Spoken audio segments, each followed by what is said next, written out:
Le jardinier arrose les fleurs. Le jardinier arrose les fleurs. Les fleurs sont arrosées par le jardinier. Les fleurs sont arrosées par le jardinier.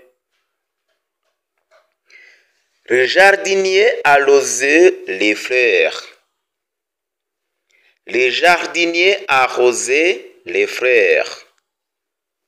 Les fleurs étaient arrosées par le jardinier. Bonjour, soyez bienvenus. Comme d'habitude, nous allons étudier le français. Mais, observez premièrement cette phrase. Le jardinier arrose les fleurs. Ici, le jardinier, c'est le sujet. Arroser, c'est le verbe. Les fleurs, c'est un complément. Mais quand je change la phrase, je dis, les fleurs sont arrosées par les jardiniers. Aha bivuze iki rero? Jardinier ni umuntu ukora umunyabusitani, umuntu ukora mu busitani. Jardinier aravomera indabyo.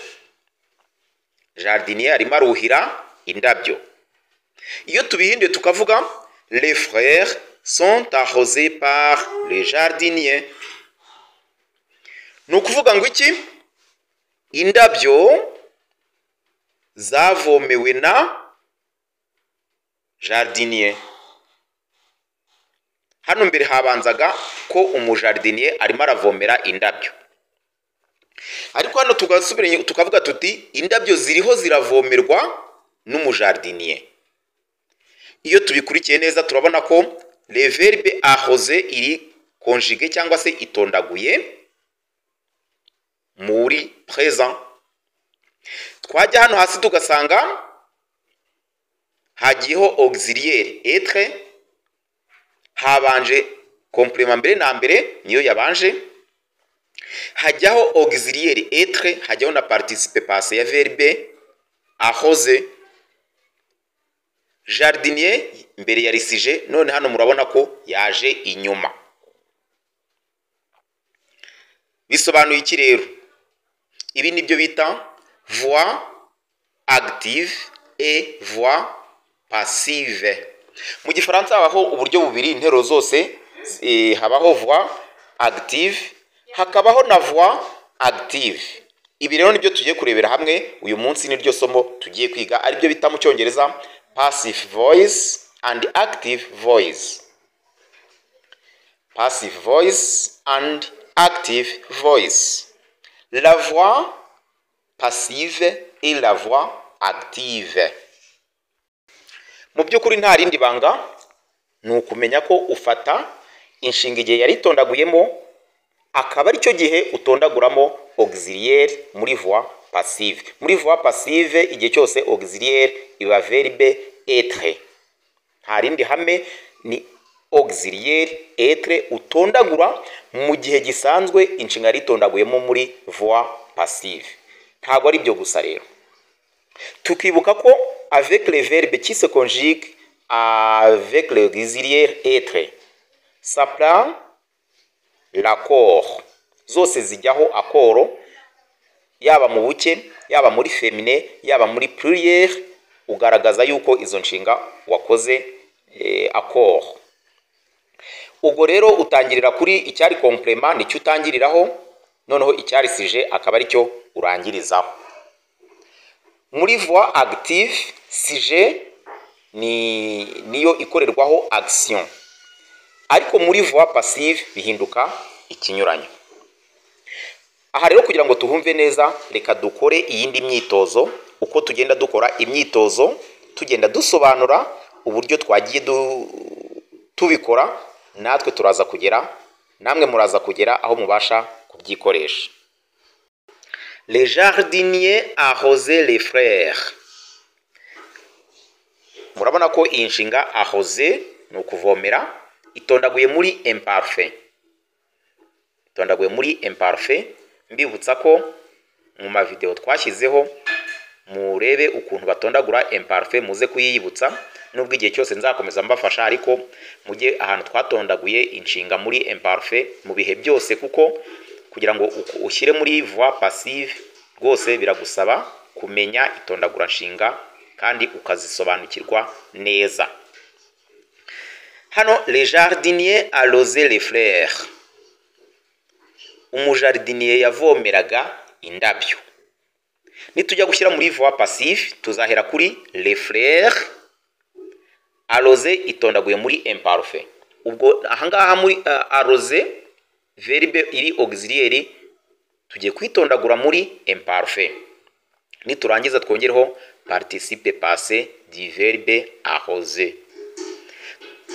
Turahita tuvuga les frères, être muri imparfait, était, tukongeraho participe passé ya arroser, était arrosé. Tukibuka ko les frères ari nyinshi kandi ziri féminin, tukongeraho es.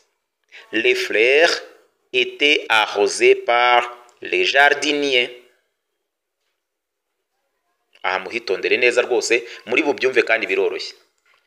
Ni uburyo bwiza bwo kuvuga igifaransa, ibi ngibi iyo wabimenye rwose igifaransa uba wakimenye.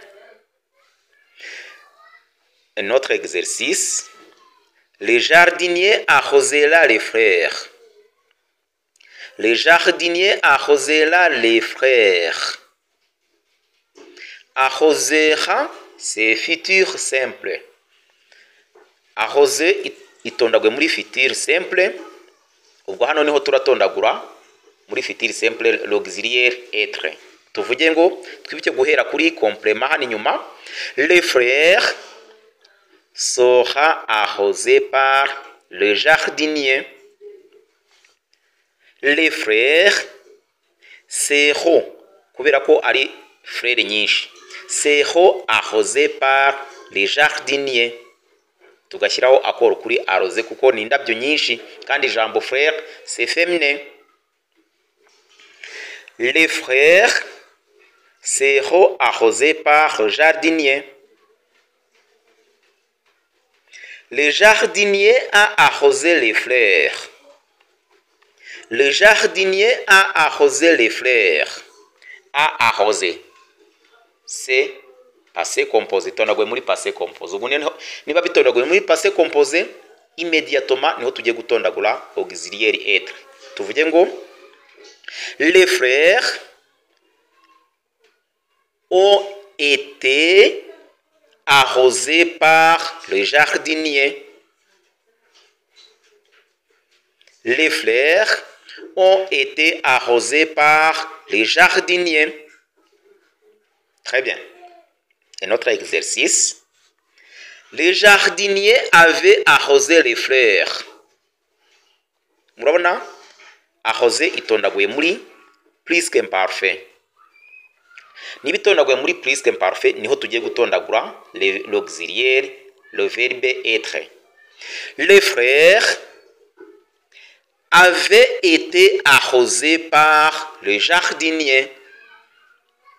Les frères avaient été arrosés par les jardiniers.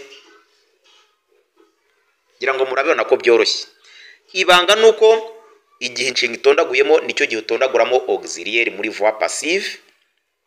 Tukibuka ko igihe cyose muri voix passive le verbe être ariyo iba auxiliaire. Tukibuka ko kandi duhera inyuma icyari complément akaba aricyo gitangira, icyari sujet kigasoza. Turebere hamwe uburyo bwo gutondagura muri voix passive. Urugero, voix active, j'aime. Voix passive, je suis aimé. Je suis, c'est l'auxiliaire être qu'on a conjugué au présent parce que à la voix passive, à la voix active, le verbe c'était au présent. C'est pourquoi ici je dis je suis et j'ajoute le participe passé du verbe aimer. Je suis aimé. À l'imparfait, j'aimais. voix passive. J'étais aimé. J'aimerais, c'est futur simple. Dans ce cas, je conjugue le verbe être au futur simple et puis j'ajoute le participe passé. Je serais aimé. J'ai aimé. C'est au passé composé. Dans ce cas, je vais conjuguer le verbe être au passé composé et puis j'ajoute le participe passé du verbe aimer. J'ai aimé. J'ai été aimé. Au conditionnel présent, j'aimerais. Voix passive. Je serais aimé. Au conditionnel passé, j'aurais aimé. Voix passive. Je l'ai été aimé. Impératif. Aimer. Voix passive. Sois aimé. Exercice. Indiquez si ces phrases sont à la voix active ou à la voix passive. Mugaragaze niba izi nteruro ziri muri voix active cyangwa se muri voix passive. Ils ont couru 45 km. Ils ont couru 45 km. J'attends la réponse. C'est la voix active parce qu'on ne trouve pas l'auxiliaire être. Iyi ni voix active kubera ko hatarimo auxiliaire être. Autre exercice. Cette équipe a gagné la coupe à 3 reprises. Cette équipe a gagné la coupe à 3 reprises. J'attends la réponse. Ntegereje igisubizo. C'est la voix active.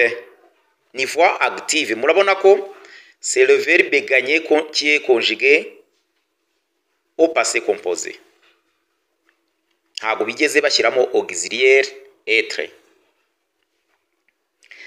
Autre exercice. Tes explications n'ont pas été comprises par tous.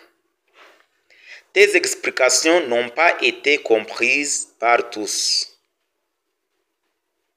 C'est la voix passive. Murabona ko le verbe être irimo itondaguye muri passé composé tugashyiraho compris, comprise. Autre exercice. Nous avons été arrêtés par une tempête de neige. Nous avons été arrêtés par une tempête de neige. Twahagaritswe n'umuyaga wo kuri neige. C'est la voix passive. Murabona auxiliaire être irimo itondaguye muri passé composé. Ubu dushatse twakora indi myitozo tukabigarura muri voix active. Nous sommes allés nous promener dans la forêt. Nous sommes allés promener dans la forêt. C'est la voix active. Elle visite les musées sans guide. Elle visite le musée sans guide. C'est la voix active.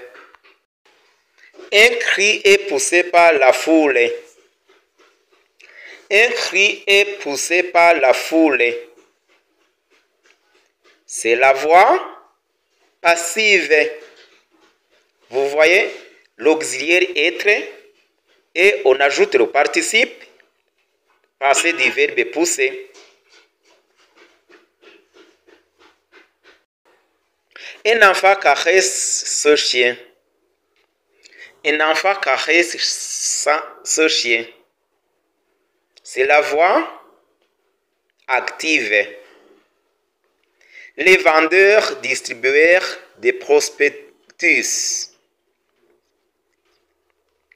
Les vendeurs distribuèrent des prospectus. C'est la voix active. Le tableau a été détruit par le feu. Le tableau a été détruit par le feu. C'est la voix passive. Murabona ko harimo auxiliaire être yatondaguye mu gihe bikiri muri active, iyo nshinga yari irimo.